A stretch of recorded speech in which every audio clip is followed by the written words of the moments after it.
시간이 되었으므로 2022년 8월 19일 금요일 아침 예배를 시작하겠습니다. 다 같이 사도신경으로 우리의 신앙을 고백하겠습니다. 전능하사 천지를 만드신 하나님 아버지를 내가 믿사오며 그 외아들 우리 주 예수 그리스도를 믿사오니 이는 성령으로 잉태하사 동정녀 마리아에게 나시고 본디오 빌라도에게 고난을 받으사 십자가에 못 박혀 죽으시고 장사한 지 사흘 만에 죽은 자 가운데에서 다시 살아나시며 하늘에 오르사 전능하신 하나님 우편에 앉아 계시다가 저리로서 산 자와 죽은 자를 심판하러 오시니다. 성령을 믿사오며 거룩한 공예와 성도가 서로 교통하는 것과 죄를 사여 주시는 것과 몸이 다시 사는 것과 영원히 사는 것을 믿사옵나이다. 아멘. 거룩하시고 자비로우신 하나님 아버지, 하나님의 크신 사랑을 진심으로 감사드립니다. 우리에게 오늘도 새로운 하루를 허락하셔서 예배로 하루를 열 수 있도록 도와주시는 애 감사합니다. 하나님, 오늘도 성령 하나님과 동행하는 아름다운 삶 살기를 소원합니다. 경건한 삶을 살아서 허탄하고 난삽한 그러한 삶을 멀리하기를 소원합니다. 그리하여서 우리에게 예비된 하나님의 복을 마음껏 누리고 이 땅에서도 아름다운 지위를 획득하기를 소원합니다. 하나님, 믿는 자로서 머리가 될진데 꼬리가 되지 아니하도록 우리의 삶을 축복하여 주시고 선도하여 주시옵소서. 아브라함의 믿음을, 솔로몬의 지혜를, 사도 바울에게 허락하신 삶의 지혜를 우리에게도 허락하여 주시옵소서. 그리하여서 이 세상 살아갈 때 넘어지고 쓰러질 때가 있다 하더라도 그때마다 하나님께서 나의 손을 붙잡고 계심을 기억할 수 있도록 하시고 하나님께 돌아갈 수 있는 길을 다시 찾을 수 있도록 붙잡아 주시옵소서. 우리 송석교회 지체들을 위해 기도합니다. 특히 심신이 연약한 우리의 지체들을 위해 기도합니다. 여호와 라파 되신 하나님께서 그들을 치료하여 주시고 그들의 세포와 오장육부를 건강하게 바꿔주시고 하나님 뜻 안에서 그들의 육체의 가시를 제거하여 주시옵소서. 우리의 자녀들과 우리의 부모님, 우리의 형제 자매가 모두 하나님 안에서 신실한 그리스도인 될 수 있도록 하시고 송석교회 공동체 안에서 진리를 바르게 구현하고 선포하고 또한 수호할 수 있는 그런 그리스도인 될 수 있도록 붙잡아 주시옵소서. 하나님, 우리 교회가 더 많이 섬기기를 소원합니다. 이 지역사회에서 구원의 방주가 되기를 소원합니다. 하나님, 그러한 사명을 잘 감당할 수 있도록 그러한 역량을 우리에게 허락하시고 우리가 더욱더 헌신하고 희생하여서 하나님의 미라처럼 죽어갈 수 있도록 내 형제와 자매를 위해서 나를 내려놓을 수 있도록 도와주시옵소서. 우리 경천노회 목사님들에게도 함께 하시사 영육의 강건함을 지켜주시고 우리 박용원 목사님 그의 심신을 하나님께서 책임져 주시옵소서. 모든 말씀 예수 그리스도인 받들어 감사하며 기도드렸사옵나이다. 아멘. 하나님 말씀 로마서 12장 1절에서 3절 말씀입니다. 로마서 12장 1절에서 3절 말씀. 그러므로 형제들아, 내가 하나님의 모든 자비하심으로 너희를 구원하노니 너희 몸을 하나님이 기뻐하시는 거룩한 산제물로 드리라. 이는 너희가 드릴 영적 예배니라. 너희는 이 세대를 본받지 말고 오직 마음을 새롭게 함으로 변화를 받아 하나님의 전하시고 기뻐하시고 온전하신 뜻이 무엇인지 분별하도록 하라.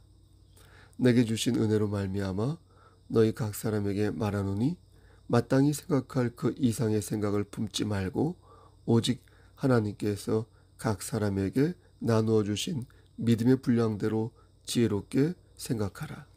아멘. 하나님, 이 말씀을 들어 사용하여 주시옵소서. 그리고 우리 호경아 자매, 호지혜 자매, 호지연 자매, 소영범 형제, 이들 위해 함께 하시사 영육의 강건함을 지켜주시옵소서.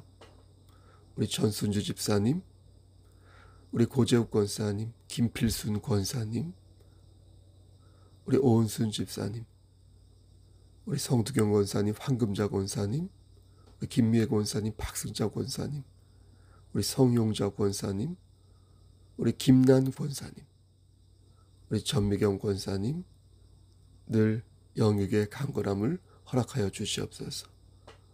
우리 양인성 장로님, 그리고 오랫동안 보지 못하는 우리 김부석 장로님에게도 늘 함께하여 주시옵소서. 예수님 이름으로 기도합니다. 아멘. 오늘은 성경에서 말씀하는 그리스도인의 정의관에 대해 말씀을 전하도록 하겠습니다. 여러분, 정의란 무엇입니까? 정의란 올바른 도리를 말합니다. 국어사전을 보니까 진리에 맞는 올바른 도리를 정의라고 규정하고 있었습니다. 그럼 진리란 무엇인가요? 진리란 절대적으로 참된 것인데, 그렇다면 하나님을 믿지 않는 사람들도 진리를 믿는다는 것일까요? 아마 그들은 진리를 믿는다기보다 진리를 머리로 아는 것일 겁니다. 그래서 하나님을 믿지 않는 사람들도 인간은 진리를 구현해낼 수 없다는 것을 압니다. 인간의 생각과 경험이 진리를 추구하는 데 사용될 수는 있어도 진리를 이루어내는 데까지는 나아갈 수 없다는 것을 저들도 안다는 것입니다. 철학을 하면서 우리가 지혜를 추구할 수 있죠. 그렇죠? 하지만 진리를 구현할 수 없는데, 그 이유는 모든 인간은 자기 이해를 꾀하는 욕심이 있기 때문이고, 또 생명이 있는 모든 존재는 죽을 수밖에 없는 존재론적 한계가 있기 때문입니다. 여러분, 그렇지 않습니까? 이것을 한마디로 말하면 죄 때문에 인간은 진리가 될 수 없고 진리를 스스로 이뤄낼 수가 없으며, 진리를 추구하여도 결코 스스로 진리에 도달할 수 없는 존재라는 것입니다. 불교에서 성불하세요, 성불하세요 라고 말하는데, 좀 죄송한 말씀이지만 부처가 된들 부처 역시 우리와 동일한 인간이기에 결코 인간은 스스로 진리에 이를 수 없다는 것입니다. 모든 사람이 죄를 범하였음에 하나님의 영광에 이르지 못하더니 그리스도 예수 안에 있는 속량으로 말미암아 하나님의 은혜로 값없이 의롭다 하심을 얻은 자 되었느니라. 로마서 3장 23절에서 24절 말씀. 하나님을 믿지 않는 사람들이 말하는 진리는 막연한 표상에 불과합니다. 매우 추상적이며 매우 관념적입니다. 허공에 떠다니는 먼지처럼 후하고 불면 떨어져 나가는 소소한 에너지 같습니다. 세상이 말하는 진리는 그래서 힘이 없습니다. 그들이 아는 진리는 그들과 상관하지 않습니다. 하지만 하나님은 달라요. 하나님과 우리와의 관계는 떼려야 뗄 수 없는 관계입니다. 그래서 우리는 진리 안에서 진정한 자유와 평안을 맛볼 수 있습니다. 세상에서 말하는 진리와 교회에서 말하는 진리는 차원이 다르다는 거예요. 여러분, 듣고 계신 거죠? 그래서 우리에게는 진리 되시는 하나님의 언약이 있다는 것입니다. 참 평안과 승리가 있다는 것입니다. 그래서 우리는 매일매일 그리스도인으로서 어떻게 살아야 하는지 물어야 한다는 것입니다. 옳고 그름을 판단해야 할 때나 생활하던 어떤 삶의 패턴 속에서도 우리는 그리스도인으로서 어떻게 살아야지? 이 질문에 늘 답을 하며 살아야 하는 것입니다. 나는 그리스도인으로서 오늘을, 지금 이 판단을 어떻게 하며 살아야 할까? 오늘 본문을 보니 너희 몸을 하나님이 기뻐하시는 거룩한 산제물로 드리라, 이렇게 말씀합니다. 그렇죠? 여기서 몸은 우리의 육체를 말하는 것이 아닙니다. 그래서 누구처럼 하나님께 고기 덩이를 바치듯 자신의 몸을 바쳐야 한다고 생각하면 아니 될 것입니다.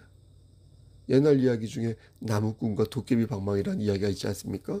어머니의 병을 고치기 위해 자신의 허벅지살을 도려내는 장면이 있지 않습니까? 이 말씀은 그런 게 아니라는 것입니다.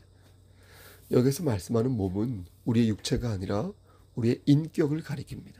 우리가 빵이라고 할 때 그 빵이 단순히 빵만 말하는 게 아니라 모든 음식을 가리키는 것처럼 여기서 나오는 몸도 우리의 마음과 몸을 통칭한 인격을 말하는 것입니다. 로마서 6장 11절에서 13절까지의 말씀을 보면 이와 같이 너희도 너희 자신을 죄에 대하여는 죽은 자요 그리스도 예수 안에서 하나님께 대하여는 살아있는 자로 여길지어다. 그러므로 너희는 죄가 너희 죽을 몸을 지배하지 못하게 하여 몸의 사욕에 순종하지 말고 또한 너희 지체를 불의의 무기로 죄에게 내주지 말고 오직 너희 자신을 죽은 자 가운데서 다시 살아난 자같이 하나님께 드리며 너희 지체를 의의 무기로 하나님께 드리라. 이렇게 말씀하고 있는데요.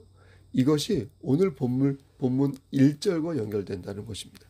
하나님께 우리의 몸을 드리는 것은 우리의 살덩어리를 드리는 게 아니라 우리의 인격을 바치는 것이다. 우리의 몸을, 우리의 인격을 하나님께 바칠 때 하나님께서 기뻐하신다는 것이고 그게 바로 무엇이다? 영적인 예배다 라는 것입니다. 이렇게 되면 우리가 일주일에 몇 번의 예배를 드리는데 그렇죠? 아침 예배를 포함해서 몇 번 드리지 않습니까? 어떤 분은 6번, 7번일 수 있고 어떤 분은 그렇지 않을 수 있는데 이 말씀을 놓고 보면 우리는 몇 번이 아니라 수십 번 혹은 수백 번 예배를 드리는 것이다 라는 것입니다. 우리의 인격을 하나님께 드리는 것이 곧 하나님께 드리는 예배라 하였으니 그렇게 하는 사람들은 수시로 예배를 드리는 것이다. 여러분 그런 거 아니겠습니까? 그럼 인격을 드린다는 말이 무슨 의미일까요? 열심히 한다는 것일까요?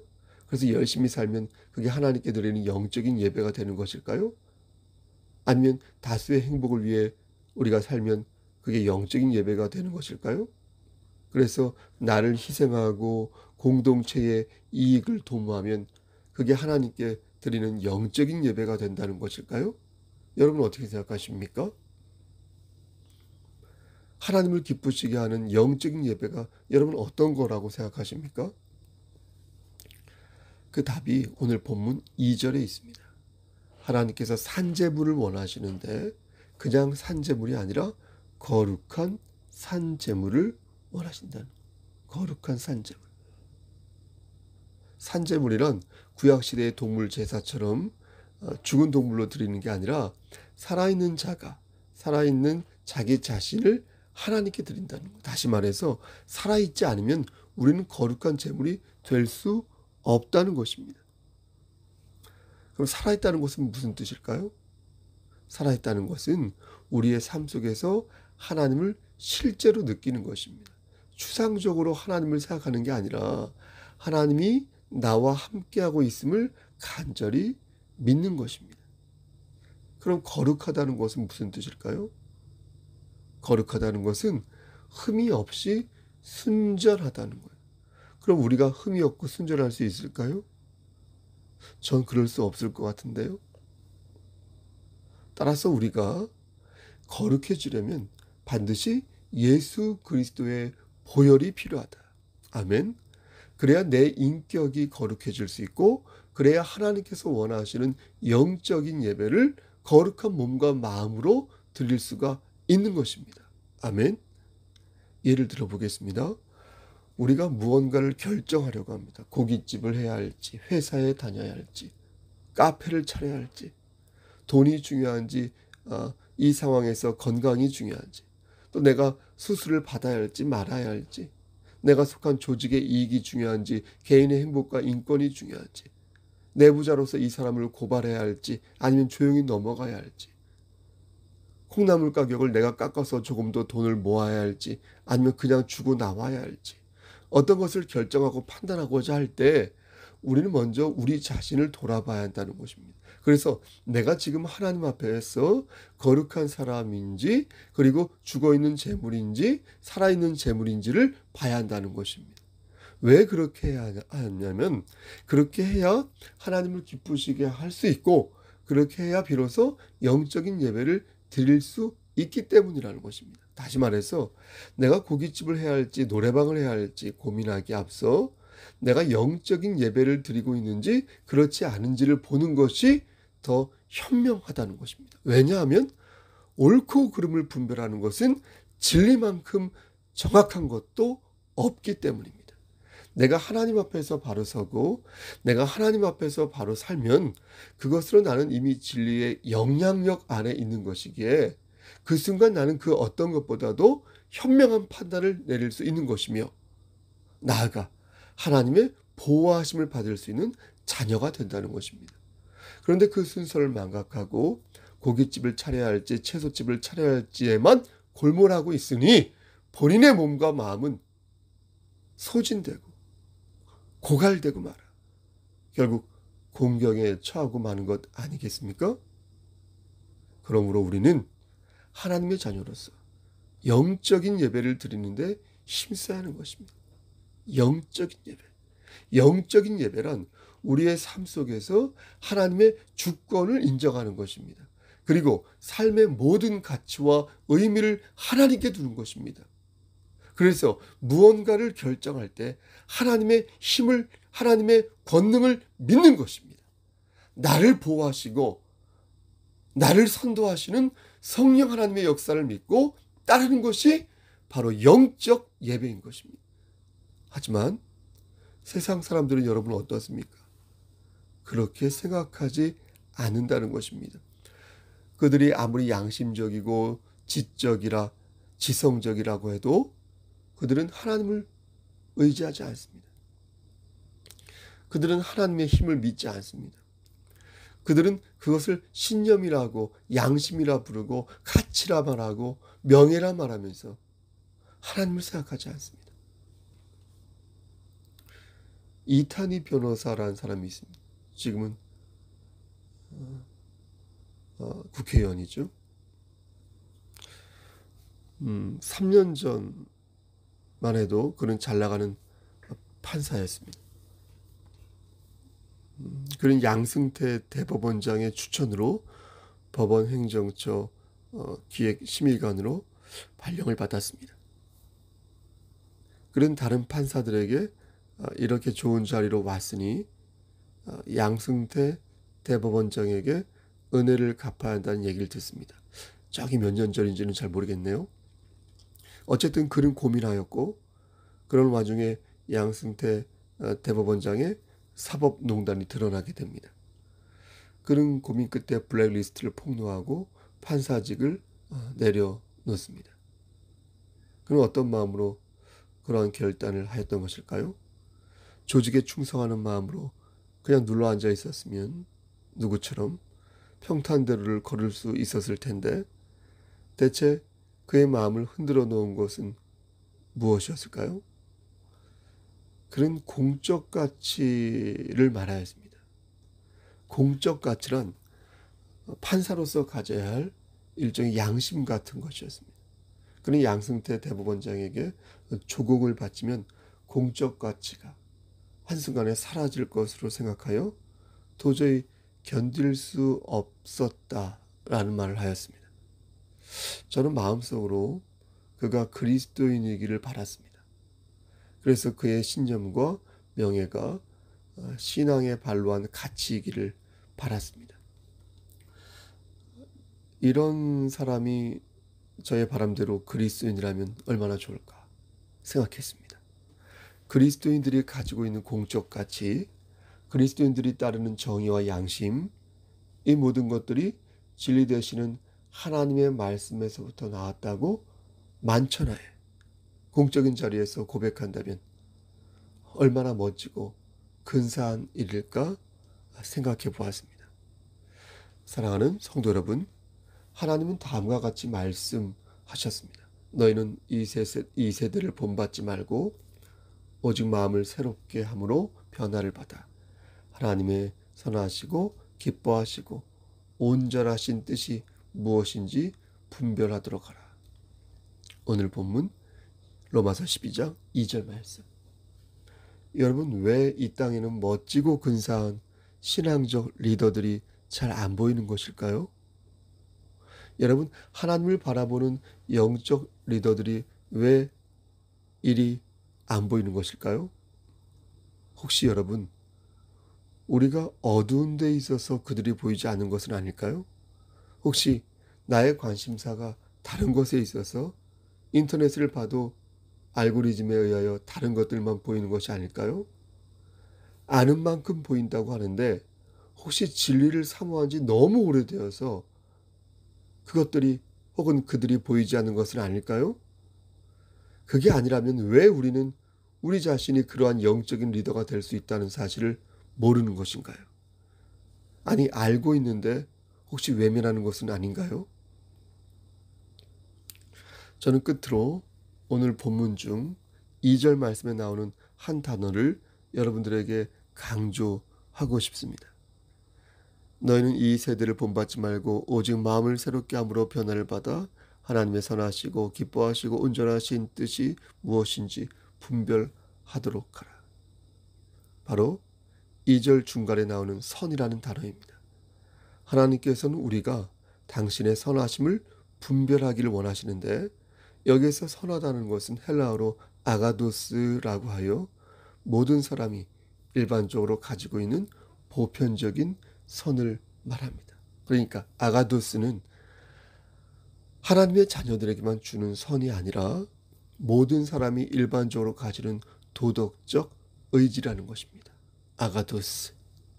제가 오늘 이 단어를 여러분들에게 강조하는 이유는 하나님이 우리에게 원하시는 아름다운 선이 어느 특정 장소에만 머무는 것이 아님을 강조하기 위해서입니다. 12장 9절 말씀을 보면 교회 안에서 선을 행해야 하고요. 12장 21절 말씀을 보면 사회 속에서 선을 행해야 하며 13장 3절 말씀을 보면 국가 안에서 선을 행해야 하는 것입니다. 이렇게 전방위에서 양심과 정의를 가질 때 우리는 하나님을 기쁘시게 할 수 있고 하나님이 원하시는 바를 찾아 우리의 삶을 아름답게 만들어 갈 수 있는 것입니다. 사랑하는 성도 여러분, 그리스도인에게도 공적 가치가 있다는 거예요. 우리에게도. 그리스도인이 빛과 소금이 되어야 하는 공간이 있지 않습니까? 그 공간은 내 마음속이 아니라 이 세상 중심이어야 한다는 것입니다. 우리가 빛이 되어야 하고 여러분, 우리가 소금이 되어야 하는 이유는 그렇게 우리가 살아야 세상에 진리를 전할 수 있고 그렇게 살아야 우리가 그렇게 살 때 하나님이 기뻐하시기 때문이라는 것입니다. 하나님께서는 우리가 이 세대를 본받지 말고 오직 마음을 새롭게 하여 당신의 뜻을 분별하기를 원하십니다. 하나님의 뜻을 인정한 마음을 새롭게 이 세상을 예수 그리스도의 물결로 바꾸기를 원하십니다. 여러분, 우리에게는 그 어떤 것과도 비교할 수 없는 숭고한 가치가 심장에 박혀 있지 않습니까? 여러분, 그것이 무엇입니까?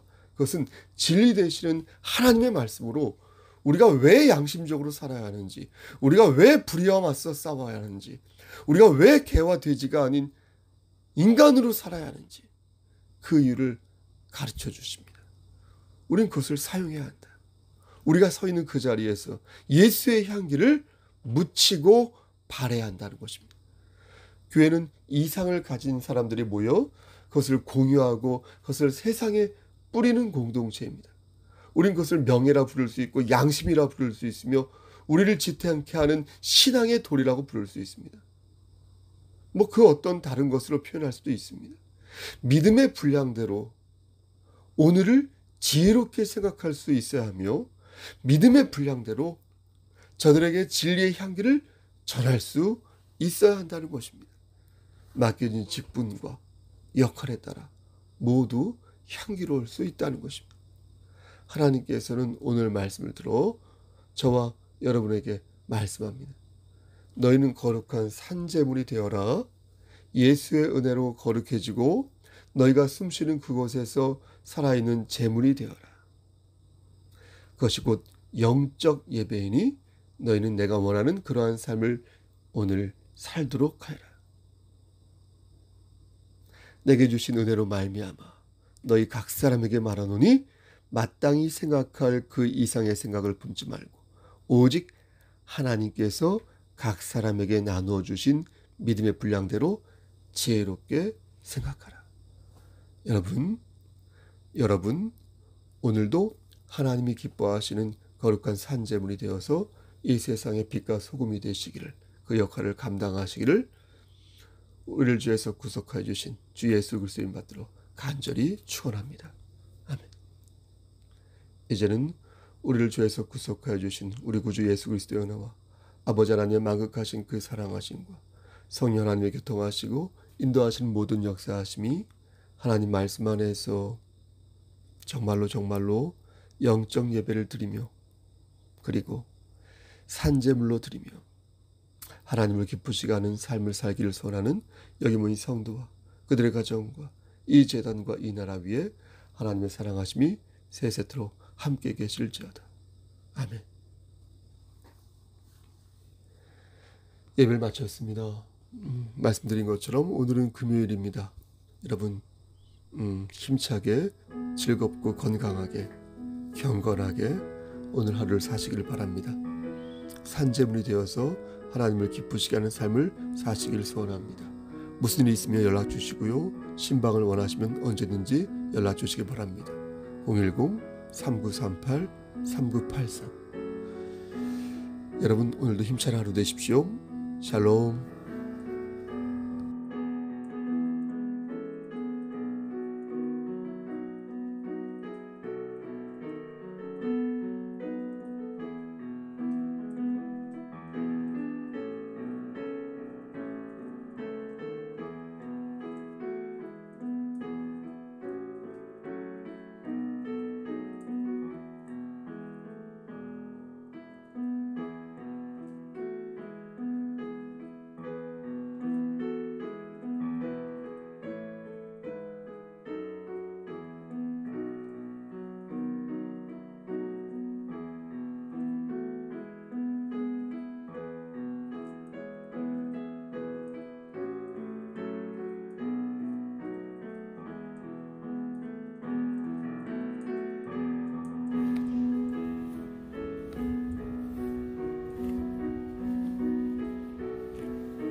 I love you네.